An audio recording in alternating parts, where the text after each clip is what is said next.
Je leur dis, il faut se débarrasser des bongos. C'est la principale action.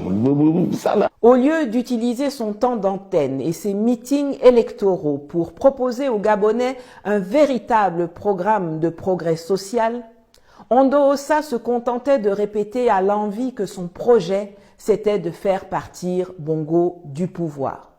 Voilà donc Bongo qui est parti, mais ce n'est pas pour autant que lui est devenu président. Et c'est bien fait pour lui. Parce qu'il y en a quand même ras-le-bol de toute cette classe politique qui prend le peuple pour des idiots, qui lui vend du vent et qui entend surfer sur ses aspirations légitimes au changement pour s'installer dans un fauteuil présidentiel afin de remplacer celui qui est là, mais pas pour faire quelque chose de fondamentalement différent de celui qui est là. Alors c'est vrai, Ondo Ossa, c'est quelqu'un qui aurait peut-être pu mettre fin à des monopoles protégés, parce qu'il croit que le marché doit se réguler par lui-même. Mais étant donné qu'il a choisi de ne pas associer son image à un projet viable d'espérance pour les Gabonais, on ne se mettra pas à pleurer avec lui, ni pour lui. Je voudrais maintenant m'adresser au général Brice Oligui Nguema. Il y a une sagesse africaine qui dit que quand on t'envoie, il faut savoir t'envoyer. Nous savons qui vous a envoyé.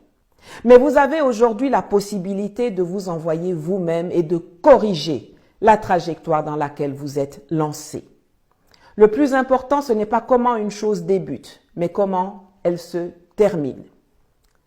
Restaurer les institutions, c'est donner la victoire à Albert Ondo Ossa.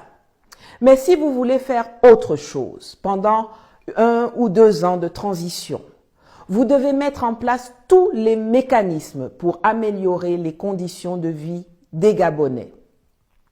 Vous n'avez pas besoin de plus de temps que cela pour vous assurer que le peuple bénéficie des moyens du Gabon, c'est-à-dire pour dénoncer les contrats léonins, pour arrêter des corrompus, pas seulement ceux qui vous énervent, comme vous avez commencé à le faire, mais tous ceux qui dérangent, même parmi vos amis éventuels. Et aussi pour mettre en place un cadre électoral inclusif et transparent. Contrairement à vos collègues du Mali, du Burkina Faso et du Niger, contrairement au président de la République de Centrafrique et du Cameroun, vous n'êtes confronté à aucune menace sécuritaire ou terroriste qui endeuille les populations et remet en question l'intégrité territoriale du Gabon. Si vous êtes honnête avec le peuple, 1 an ou 2 est un laps de temps suffisamment large pour mettre le pays sur de bons rails et pour rendre le Gabon aux Gabonais. Mon dernier message sera justement à l'attention du peuple gabonais. Il y a quelques jours, je vous disais que le 26 août, vous aviez eu le choix entre la peste et le choléra. Certains n'ont pas aimé, mais je suis habituée à dire ce qui est et non pas ce qui plaît. Ma mission, la mission que les ancêtres m'ont confiée, c'est d'éveiller et de réveiller les Africains pour qu'ils sachent se mouvoir dans un monde complexe où tout est mis en œuvre pour nous maintenir dans la soumission, dans l'ignorance, dans la pauvreté et pour permettre aux autres d'exploiter nos ressources et de s'enrichir à nos dépens. Je le fais au péril de ma vie et au prix d'énormes sacrifices. Le choléra, ce sera.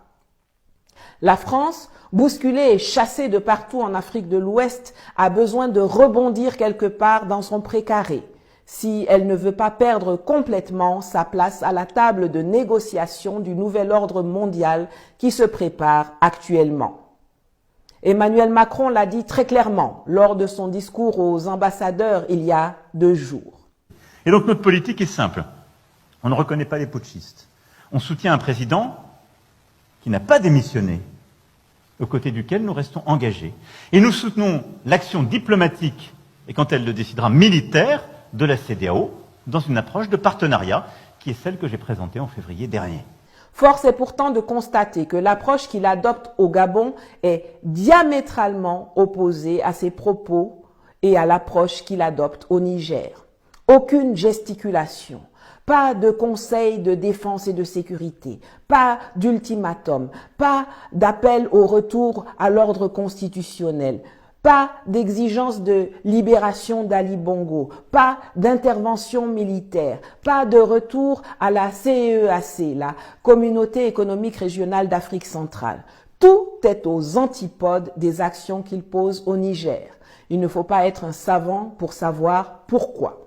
La France a organisé 3 coups d'État ces 2 dernières années pour permettre la survie de la France-Afrique. Celui contre Kaboré, celui contre Déby Père et aujourd'hui celui contre Ali Bongo.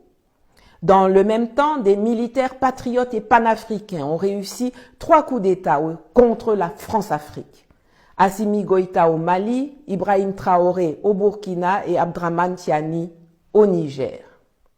Je comprends que vous êtes heureux d'être débarrassé de la gangrène Bongo. Je le suis aussi.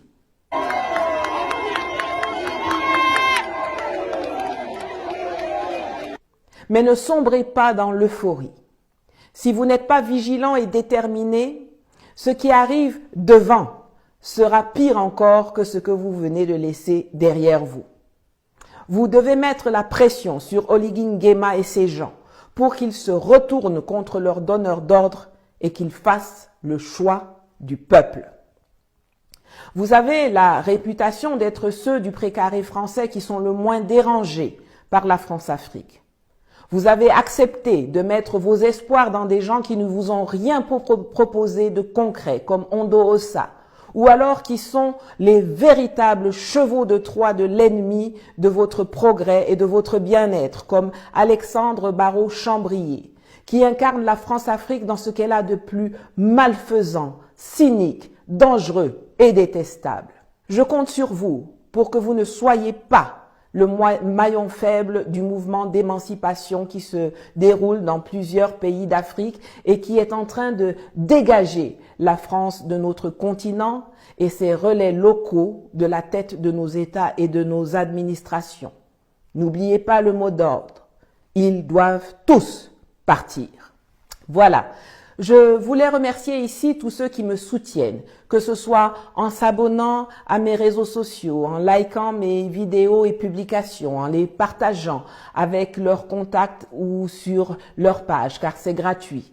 Et aussi en contribuant financièrement à mes cagnottes, dont le lien s'affiche ici, pour me permettre de continuer à produire du contenu éducatif comme celui-ci. Et si vous ne l'avez pas encore fait, n'hésitez pas. Maintenant, c'est un excellent moment pour commencer. À bientôt.